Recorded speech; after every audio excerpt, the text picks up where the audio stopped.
Graças e paz, pessoal. É bom estar com vocês aqui neste sábado. Shalom, shalom. Nada quebrado, nada faltando. Que Deus possa abençoar aí a nossa cidade de Manaus, estado do Amazonas e todo o nosso Brasil aí, que é lindo.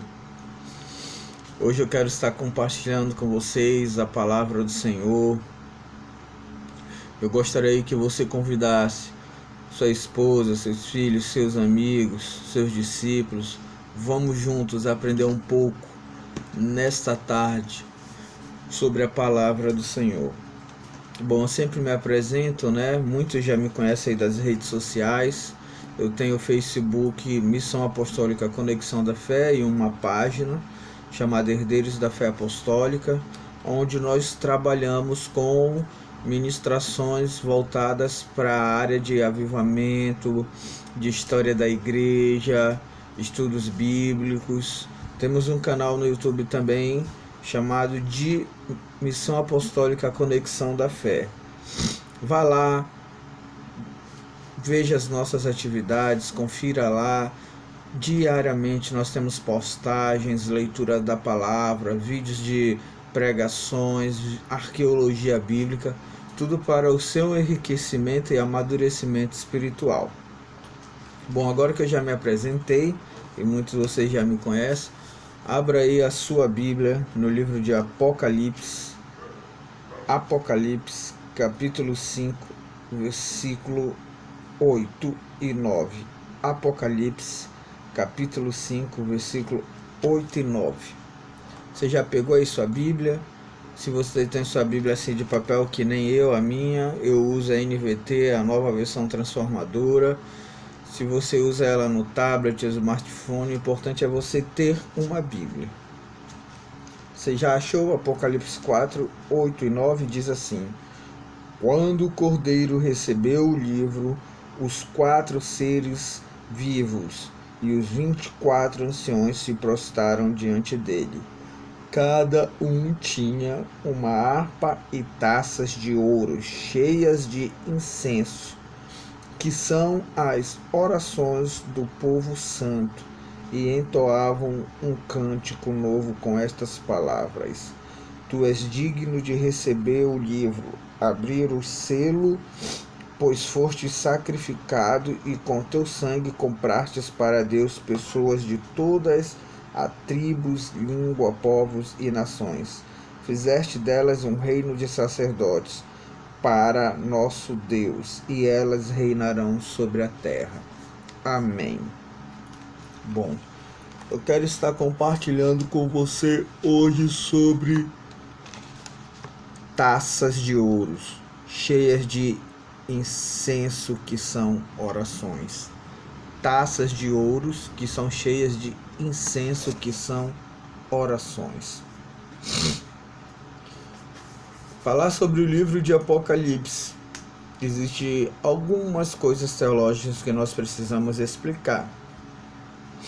Apocalipse é conhecido como o livro da revelação, o livro das coisas futuras. Há várias correntes teológicas que discordam, porque muitos teólogos acreditam que Apocalipse é um livro que já se cumpriu, que nada mais irá acontecer.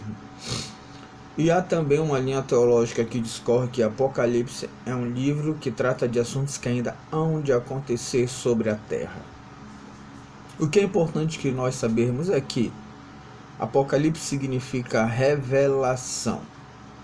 É um livro totalmente escatológico. Foi escrito pelo apóstolo João, discípulo amado de Jesus. E principalmente esse capítulo que nós estamos lendo é quando João ele sofre um arrebatamento espiritual. Ele é tirado do seu corpo e ele se encontra em uma outra região espiritual, em um outro mundo, onde ele se debate ali, a princípio, em sua frente com a região celeste. E ele fica de certa forma assustado, porque ele começa a ver coisas que ele não vê nessa terra natural onde habitamos. E isso acontece conosco, porque nós humanos somos muito rasos. Nós humanos estamos acostumados com rotinas, com mesmices, com uma vida medíocre. E geralmente quando tenhamos assim uma experiência com Deus como João teve, isso de certa forma mexe com nossa estrutura física, espiritual. Mas o que eu quero falar para você hoje é sobre a importância das nossas orações.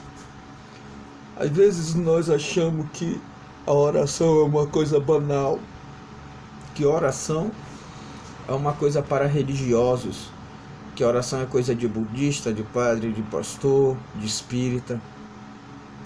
Mas a verdade é que nós acabamos de ler o versículo 8, 9 e 10, que trata sobre o capítulo 4 de Apocalipse, em que João está arrebatado e ele se encontra diante do Cordeiro de Deus, que tem na mão um livro e que ele está selado, lacrado, com 7 selos.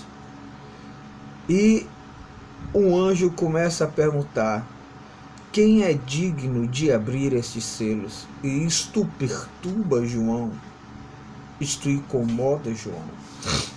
Aí ele começa a se deparar com os 24 anciões, que são representados pelos 12 tribos de Israel e os 12 apóstolos do Senhor. E nesse mesmo ambiente também se encontra ali os anjos. Ali se encontra seres que João não estava acostumado a ver. Seres totalmente fora do habitat natural de nós, os homens. E para completar, ele ainda se depara com os 4 seres viventes, que é descrito no livro de Isaías, no livro de Ezequiel. Isso é novidade para a vida de João. O que você precisa entender antes de nós entrarmos no assunto de oração é que Deus sempre tem novidades para a sua igreja, para o seu povo. Nós, como filhos de Deus e filhas, precisamos entender algo a respeito do reino de Deus, que o reino de Deus é um reino de novidades, é um reino de revelações, é um reino aonde o novo é comum no dia a dia da nossa intimidade com o Pai. E a Bíblia diz que quando o Cordeiro recebeu o livro, os 4 seres vivos e os 24 anciões se prostraram diante dele, cada um tinha uma harpa e taças de ouro cheias de incenso, que são as orações do povo santo. Precisamos parar de achar que as nossas orações não têm efeito. Precisamos parar de achar que oração é coisa só de quem vai para a igreja. Oração é um estilo de vida. Oração é a lenha que Deus nos deu para queimar diante dele diariamente, enquanto estivermos vivos aqui na terra. E é interessante como nós negligenciamos a nossa vida de oração. Trocamos elas por horas em um shopping, horas em um cinema, horas em um parque de diversão, horas em uma praia, horas em uma outra cidade viajando, horas em um outro país. Nós negligenciamos a vida de oração. E isso é grave, isso é sério. Um dos maiores moveres, ou talvez o maior mover que eu já estudei sobre oração, foi sobre os morávios, um grupo de homens e mulheres e crianças que por mais de 100 anos eles montaram turnos de oração, onde 24 horas por dia eles oravam na presença de Deus. Eles buscavam a presença de Deus, eles anunciavam a presença de Deus, eles liam a palavra de Deus. Temos muitos que aprenderam com os morávios. Nós oramos de uma maneira religiosa e egocêntrica, e chega até ser um pecado, se é possível uma oração ter pecado. Mas quando eu falo que chega a ser pecado, é que geralmente nós oramos para querer poder, para querer fazer cego enxergar, surdo ouvir, paralítico andar, mortos ressuscitar. Somos egoístas. Porque isso não era para ser o alvo das nossas orações e nem é. O alvo das nossas orações é nada mais, nada menos que nos relacionar com o Pai. Quando nós nos relacionamos com Deus, nós nos tornamos semelhantes a Ele. O que Deus quer quando nos atrai para um momento de intimidade com Ele não é nos tornar Power Rangers, homens e mulheres poderosos. Não. O que Deus quer é nos tornar filhos parecidos com eles. E principalmente homens e mulheres que as pessoas possam dizer: esse é um discípulo de Jesus. A igreja não é feita de pessoas perfeitas, mas a perfeição, ela é o alvo que Deus estabeleceu para a sua igreja. Por isso que a Bíblia diz que nós crescemos de glória em glória. Nós somos transformados diariamente, mas isso só é possível por causa da oração. A oração, ela é o nosso alimento diário. Sem ela nós morremos. E eu quero falar para você, muito triste isso. Embora seja uma denúncia, mas é uma denúncia lamentável. As nossas igrejas estão cheias de cadáveres, pessoas mortas dentro das nossas igrejas, sem uma vida de oração, sem nada, sem um relacionamento com o Pai. O que você tem feito com o seu tempo? Estamos nos primeiros dias do ano de 2019. Algo irá acontecer no mundo espiritual na virada de 2019 para 2020. Muitos estão preocupados com o ano de 2019 inteiro, mas esse não é o meu alvo. Não é de janeiro a dezembro. Eu estou conectado espiritualmente na virada do dia 31 de 2019 para 2020, porque algo vai acontecer. Foi assim na história da igreja todos os séculos que passaram. Foi assim com os valdenses, foi assim com Lutero, foi assim com Spurgeon, foi assim com Moody, foi assim com Wesley, foi assim com Whitefield, foi assim com David Burney. Foi assim com William Carey, foi assim com o movimento pentecostal no ano de 1903 para 1905, foi assim no país de Gales. E eu sei que isso vai acontecer na virada do ano de 2019 para 2020. Deus vai fazer algo extraordinário com a sua igreja. Mas é preciso que nós que estamos adormecidos na luz, acordemos e tornemos a nossa vida de oração uma vida prática e não religiosa. A Bíblia diz que Enoque andou com Deus e já não era, porque Deus o tomou para si. Quando nós andamos com Deus,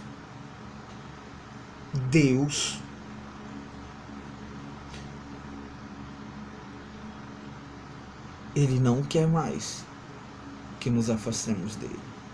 Existem homens na Bíblia, irmãos, que estão registrados, mas é como se fosse apenas um registro. A Bíblia não faz nem questão de citar o nome deles, estão escritos por história, porque foram homens perversos. Mas existem homens que foram escritos porque foram homens gloriosos, homens que decidiram fazer a diferença. Quando nós falamos de oração, é impossível não lembrarmos do profeta Daniel. Eu não sei você, mas eu não conheci, depois de Jesus, alguém que gostasse de tanto andar com Deus como Daniel. Daniel buscava a face do Senhor, diariamente, constantemente. A fome e a sede que temos nesses dias por coisas tão carnais, materiais, que roubam de nós o nosso relacionamento com Deus, essa fome, essa sede precisa ser revertida em tempo de oração. Nossos joelhos precisam voltar a ter calos. e os nossos cotovelos também, por ter uma vida reverenciada, dobrada diante da presença do Pai. A Bíblia diz que há taças de ouro cheias de incenso, que são as orações do povo santo. Como será essa taça que carrega a sua oração quando o Cordeiro de Deus abrir os 7 selos? Como será a taça que ele carrega, que tem a sua oração? Uma taça sem nada, quase, uma taça rasa, uma taça pela metade, uma taça cheia, ou uma taça transbordante? Porque essas orações aqui, a Bíblia diz que taças de ouro cheias, elas têm que ser cheias. Se elas têm que ser cheias, elas têm que ser completas, e elas só podem ser completas através das nossas orações. Deus escolheu para si um povo, isso inclui eu e você, mas um povo que ora, um povo que busca a sua face, um povo que tem fome, um povo que tem sede, um povo que tem paixão, um povo que anseia em se relacionar com Deus. Deus não está atrás de grandes pregadores, grandes ministros de louvor e adoração. Não. O mundo é que precisa disso. Deus está atrás de homens e mulheres famintos e sedentos pela sua presença. Avivamento não virá nunca, porque avivamento, ele não é chuva, ele não cai de graça do céu. Embora nós acreditamos que tudo é pela graça de Deus, mas avivamento é gerado por homens e mulheres totalmente rendidos a essa graça, que geram constantemente este avivamento através de suas orações, que vão subindo aos céus e se condensam em nuvens que são derramadas como chuvas de avivamento. Então eu quero te desafiar nessa tarde a você ter uma vida de oração, uma vida alinhada, uma vida planada. Você não precisa ser perfeito para orar, mas você precisa saber que você precisa ter um período, ou de preferência uma vida diária, constante de oração diante do Pai. Meu nome é Neilson de Andrade Correia. É essa palavra que eu quero deixar para você neste sábado, este primeiro sábado, que é a primícia de todos os sábados do ano de 2019. Que Deus te abençoe. Tenha uma vida diante do Pai, tenha uma vida de oração, tenha uma vida completa na presença do Senhor. Não importa se hoje você tem 100 mil reais no banco guardado, ou se você tem apenas R$1 no bolso. O que importa é que o seu coração precisa estar cheio da fome, da sede, da presença de Deus. E quando você orar, você precisa entender uma coisa: não seja egoísta. Não ore por coisas supérfluas. Não ore por coisas desnecessárias. Ore para que Deus abençoe sua igreja. Ore para que Deus abençoe seu povo. A igreja perseguida ao redor do mundo. Quantos cristãos não estão sendo mortos neste exato momento? Esfolados, queimados, decapitados, tendo suas casas queimadas, seus filhos sequestrados, para que o evangelho alcance mais uma pessoa para Cristo. Eu quero te desafiar. Faça a sua oração, a sua lenha, que a sua vida seja o seu altar. Diariamente queime como lenha em chamas na presença de Deus. Que Deus te abençoe. Fique na paz do nosso Senhor Jesus Cristo. E lembre-se, a missão apostólica, a conexão da fé, tem uma visão: o reino de Deus em movimento, o evangelho vivendo. Vá lá no nosso Facebook, Missão Apostólica Conexão da Fé. Veja lá, receba as atividades que tem lá para a sua vida, na nossa página Herdeiros da Fé Apostólica, e no nosso canal no YouTube. que é mais voltado para a área de história da igreja e teologia. Missão Apostólica Conexão da Fé. Que Deus te abençoe. Shalom, shalom. Fique na paz do nosso Senhor Jesus Cristo.